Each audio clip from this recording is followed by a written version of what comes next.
Hello guys, நான் உங்கள் தோழி மீண்டும் ஒரு சின்ன ஒரு வீடியோவில் வந்திருக்கேன். நீங்கள் வந்து எக்ஸசைஸ் பண்ணும்போது வார்ம் அப் பண்ணி பார்த்துருக்கீங்க. யோசிப்பீங்க, என்னடா வார்ம் அப் நல்லா பேசுகிறா அப்படின்னு. ட்ராயிங்க்கு இதுக்கு என்ன சம்மந்தம் யோசிப்பீங்க. வெயிட் என்னன்னா, எக்ஸசைஸ் பண்ணும்போது வார்ம் அப் பண்ணுவாங்க லைட்டாக.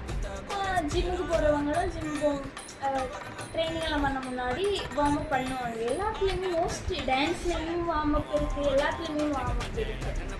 நம்ம பண்ணுற ட்ராயிங் ஸ்கெட்சஸில் வார்ம் அப் இருக்குது. எத்தனை பேருக்கு தெரியும்னு எனக்கு தெரியல, அதுலேயும் வார்ம் அப் இருக்குது. திடீர்னு நான் ஒரு இது எடுத்து வரைய போகிறேன்னு வச்சுக்கோங்க, வார்ம் அப் பண்ணுவாங்க நிறைய பேர். என்னென்னா வரைகிறதுக்கு முன்னாடி 2 நிமிஷம் முன்னாடி வார்ம் அப் பண்ணுவாங்க. எதுன்னா நான் உங்களுக்கு சொல்லி கொடுத்தேன்ல, ரவுண்டு இதுதான். வரைகிறதுக்கு போக முன்னாடி வார்ம் அப் பண்ணுவாங்க. எப்படின்னா ரவுண்டு போட்டு ப்ராக்டிஸ் பண்ணுவாங்க. ரவுண்டு கொஞ்ச நேரம் ரவுண்டு எதுக்குன்னா, பென்சில் கொஞ்சம் 1 டே 2 டேஸ்க்கு அப்புறம் நம்ம எடுக்கிறோம். அப்புறம் டெய்லி எடுத்தால் கூட ஒரு ப்ராக்டிஸ் வேணும்ல. கையில் டக்குன்னு எடுத்து நான் இப்படி போடுறேன் அப்படின்னா அந்த மாதிரி ஒரு வார்ம் அப் கொடுப்பாங்க. அதுதான் ரவுண்டு.